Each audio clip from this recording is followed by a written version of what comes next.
Bueno, Omar, gracias por recibirnos aquí en tu casa, porque es tu casa y en algún momento intentaron arrebatártela. Ujú. ¿Está todavía eso latente? Me imagino que sí, ¿no?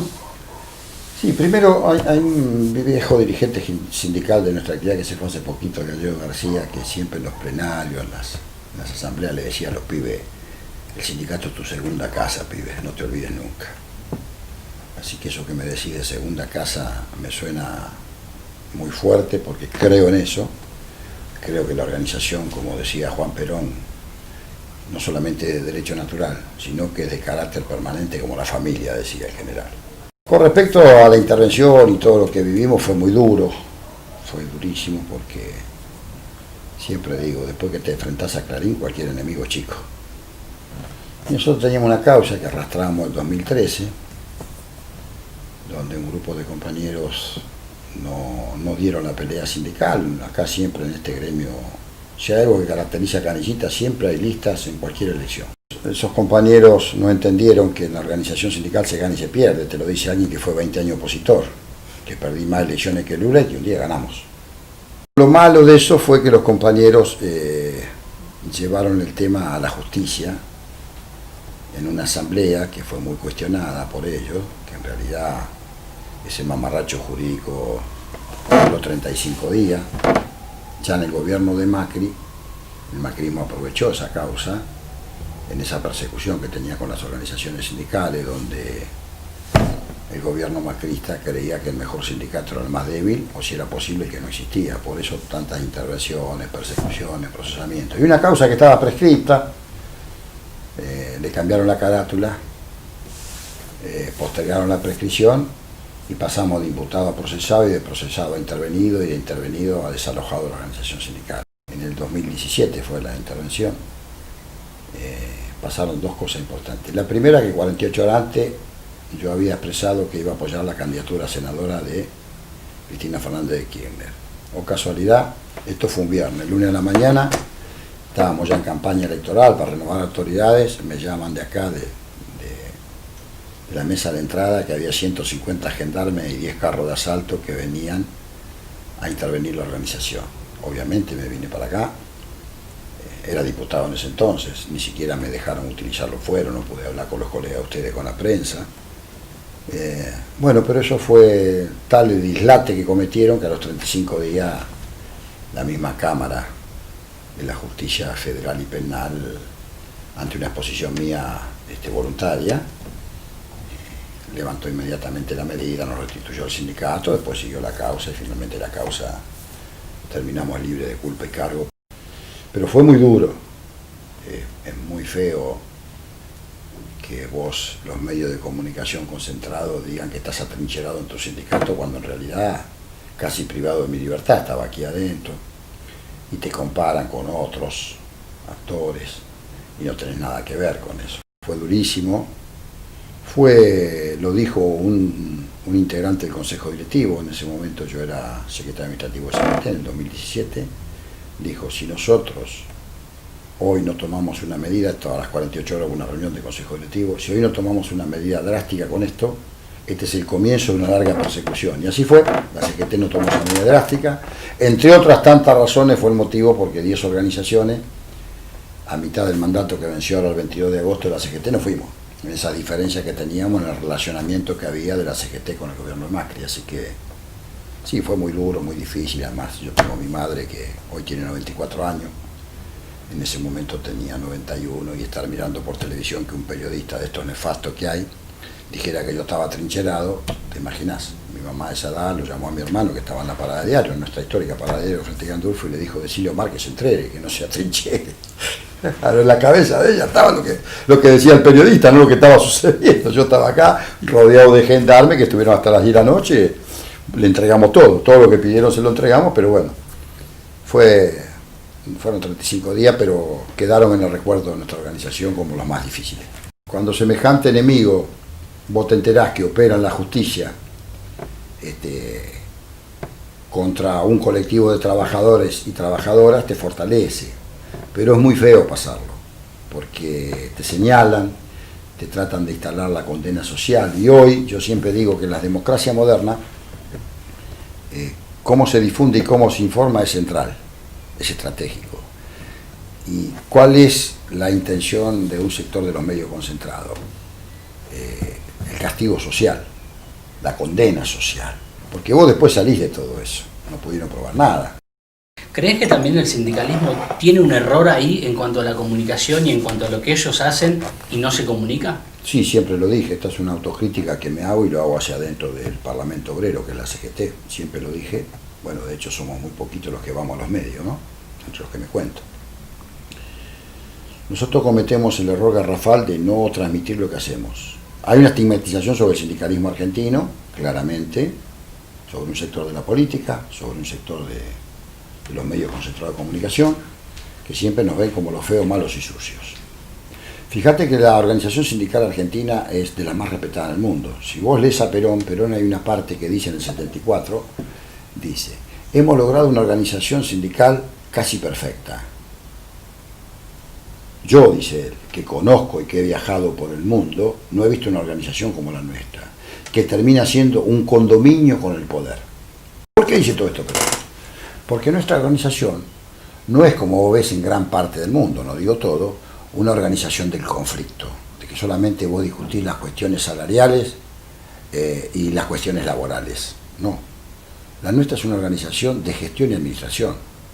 Como cualquier intendente o cualquier gobernador, nosotros administramos y gestionamos salud, educación, formación profesional. El 70% de los centros de formación profesional corresponden al sindicalismo, a lo largo y a lo ancho del país. Turismo, recreación, universidades. Todo eso lo gestiona y lo administra un consejo directivo. Por lo tanto, todos los días abrimos la puerta de una oficina, de un local o de un edificio de Tierra del Fuego a La Quiaca, más de 3.000 organizaciones de base, 3.500 concretamente, entre simple inscripción gremial y personería gremial, que vos brindás este tipo de servicio. Eso se llama gestión, administración, además de defender los derechos profesionales de los trabajadores. Todo eso no lo transmitimos. Solamente nos convocan los medios para cuando hay un conflicto o cuando debemos visibilizar un reclamo. Pero esa es una tarea nuestra. Por eso yo reivindico el diario de las CGT argentinos. Por eso digo que más tarde, más temprano, nosotros tenemos que tener una agencia donde nosotros informemos. No que informe un periodista por mí, y respeto al trabajo de todos. Nosotros somos quien debemos dar la información que realizamos. Esa es una falencia del movimiento obrero. Entonces, cuando aparece alguno de los nuestros que no hace las cosas bien, ¿qué hace automáticamente la comunicación? Generaliza. ¿Sabés cuántos hombres y mujeres tienen responsabilidades de dirección sindical, de cuadros intermedios, de comisiones internas, de delegados de base? Alrededor de 500.000. ¿Cuántos casos puede haber de quienes no se hacen bien las cosas? 1, 10, 100, 200, 500. ¿Qué hacemos con los otros 495.900? ¿Qué hacemos? Entonces, este país tiene un defecto muy grave, el de generalizar. Y eso lo instalan los medios. Y ahí hay un enorme desafío, no solamente para nosotros, también para el gobierno nacional. Hoy, la difusión y la información en la democracia moderna son clave y estratégicas. Y no te hablo de la comunicación porque la comunicación es aún un paso superior.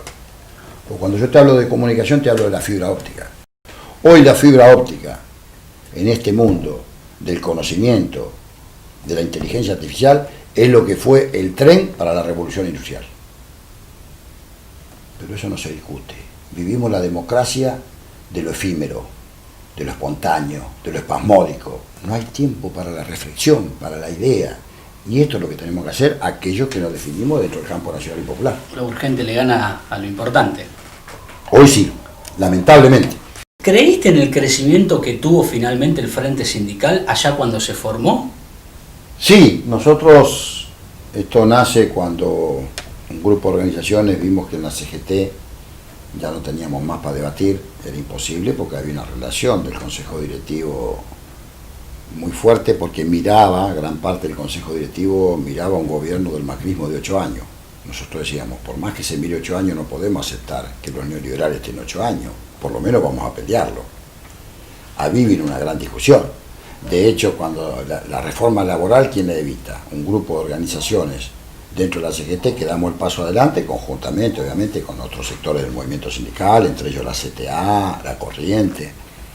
Por ahí, por esa fecha, empieza a elaborarse esta idea del Frente Sindical, que la conformamos, y ahí nos nucleamos, todo lo que se denomina como el moyanismo, más ESMATA, que estaba fuera de todo ese esquema, más otras organizaciones sindicales más, conformamos el Frente Sindical para el Modelo Nacional, y de allí para acá hicimos dos hechos para mí trascendentes, te diría tres. El primero, confrontar fuertemente con el macrismo, inclusive llegar a hacer un paro nacional un 30 de abril cuando la CGT no lo acompañó, y lo hicimos igual, que de ahí eso derivó en una causa que nos inició Patricia Burri. Escuchá esta terminología que no la debes haber escuchado, sino en la dictadura militar. Nos metieron una causa, Patricia Burri, ministra, a Pablo Moyano, a Sergio Palazzo, a Boyaski y a mí, por aquel paro, asociación ilícita ideológica. Fíjate hasta dónde llegaba el grado de persecución de esta gente. El otro fue el lujanazo, cuando salió de la idea de Ricardo Piñanelli marchar a Luján con banderas argentinas sin ningún tipo de identificación, invitando a todos los sectores. Fue un hecho extraordinario. Para mí, también extraordinario el del 17 de octubre, donde este grupo de organizaciones sindicales, alrededor de 60 más casi 70 regionales, decidimos conmemorar el 17 de octubre en una caravana vehicular, cuando percibíamos que por abajo había una ebullición de la base, que si nosotros no lo hacíamos, nos iba a pasar lo que le pasó a la CGT en octubre del 45. Declaró un paro para el día 18 y la base salió el día 17. Nosotros ahí planteamos que había que asumir el riesgo, porque si salía mal obviamente íbamos a pagar un precio, y no nos equivocamos.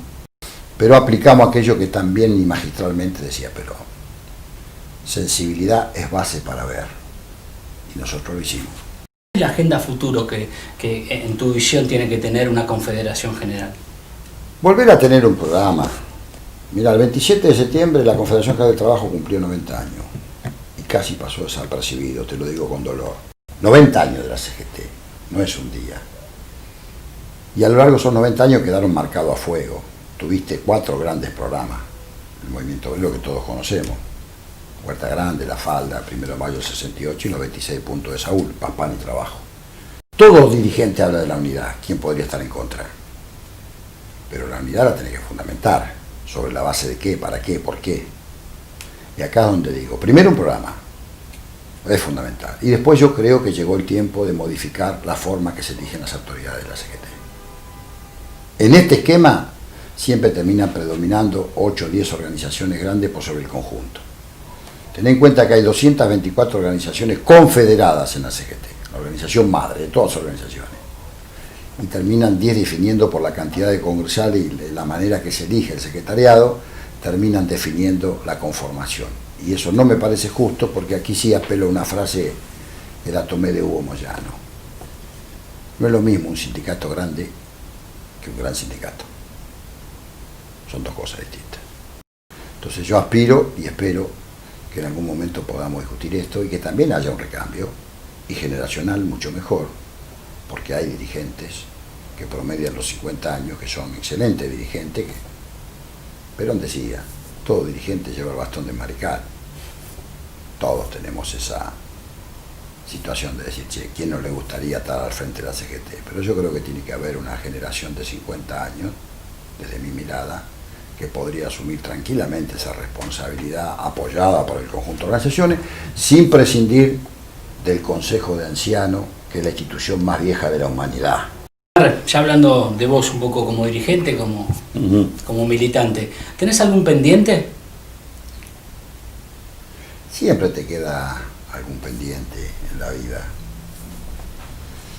Yo el desafío que tengo ahora, me gustaría mucho que el Partido Justicialista, del cual soy afiliado de toda la vida, pueda tener una conducción que incida en la coalición del Frente de Todos. A veces hay compañeros que se quieren sacar el sayo de encima. De alguna manera ese es un pendiente. Y el otro, el más grande que tengo, es volver a recomponer la relación, que creo que ese es el central para mí, del movimiento obrero argentino con el sector político. Siempre lo digo, en el 83 nos acusaron de los mariscales de la derrota. Después nos dijeron los impresentables. Y ya más cercano, hasta de piantaboto nos trataron. Si uno analizara cuánto hay piantaboto. Si nosotros gestionamos y administramos con la eficiencia que lo hacen los dirigentes sindicales, fíjate que todas las organizaciones son muy eficientes. Aunque vos encuentres un consejo directivo o algún dirigente que lo cuestione, vos sabés que siempre hay para los afiliados un hotel nuevo, un camping, un sanatorio, una universidad. ¿Por qué nosotros no integramos nunca un ejecutivo? No tenemos representación en los ejecutivos de los gobiernos nuestros, nacionales y populares. Ese es un pendiente para mí. Y después tengo un sueño, obviamente que sí, que es muy probable que yo no lo vea. Esto también lo habíamos hablado muchos años con Hugo, con quien me une una amistad de muchos años. Cuando él hablaba de un sueño, imaginando a Luther King. Y ahí viene una frase que usamos, que Hugo por ahí no la usó del todo bien y le costó una respuesta de Cristina el 17 de octubre del 2010 en el estadio River. Ese sueño lo comparto con Hugo, es compartido, tengo que ser justo. Sueño que algún día surja de las entrañas del movimiento sindical un hombre o una mujer que pueda conducir los destinos de la nación argentina. ¿Alguna vez te pusiste a pensar cuál fue el costo que tuviste que pagar en tu vida por elegir y ser quien sos? Sí, claro. El costo lo paga la familia. Como decimos mucho, el frente interno. Yo tengo 2 separaciones en el medio. Hoy encontré una compañera de hace 8 años que me llevó para La Plata porque encontré una militante que milita igual que yo con la misma intensidad de la política. Y la política te aleja de las cuestiones cotidianas muchas veces. Yo tengo 3 hijas, no las veo, y 2 nietas, no las veo lo que tendría que verlas, porque uno abraza la militancia. Yo creo en la militancia, yo soy militante, como decía Néstor, un hombre común con responsabilidades. Creo fuertemente que hay una sola clase, que es la trabajadora, los demás son sectores políticos, y también creo que uno abraza la militancia como convicción de vida. Yo abracé esto como convicción de vida, y tengo esos sueños, que tal vez no los cumpla nunca, pero hasta el último día de mi vida seguramente voy a militar, y me gusta mucho la formación, y vengo de esa generación donde Perón nos enseñó que el cuadro debía ser integral. ¿Qué significa esto? Que el cuadro opera de acuerdo a las circunstancias. Puede ser en el sindicato, puede ser en la unidad básica, puede ser en un cargo político, puede ser en la cooperadora, en el club de barrio. Siento que perdimos eso, el cuadro integral. Ahora, todo eso hay un costo que lo paga. En mi caso fue familiar, y es familiar. Encontré ya, como dice el tango, en el debe de la vida, una mujer que me acompaña, una extraordinaria compañera militante, que no viene del peronismo, viene del progresismo, pero que me ha ayudado estos años a superar toda esta situación. Pero cuando vos abrazás una causa, sabés que estás expuesto. Y la verdad que lo vivo con intensidad. Yo soy un hombre, me considero, como dice Aníbal, un cuadro del sindicalismo y del peronismo, y trabajo para eso. Y si hay algo que abracé es tratar todos los días de capacitarme, aprender con los jóvenes. Creo que uno hasta el último día de su vida aprende. Y lo otro, a otra persona que admiro mucho, que es a Pepe Mujica. Creo que hay que viajar liviano de ropa, como dice él, y soy un convencido que uno debe vivir muy parecido a como habla. La grieta para mí es entre lo político. El problema de la Argentina es la desigualdad, que hay un pibe que no tiene para comprarse un par de zapatillas y el hijo de otro puede comprarse las que quiera. Gracias, Omar. No, gracias a ustedes.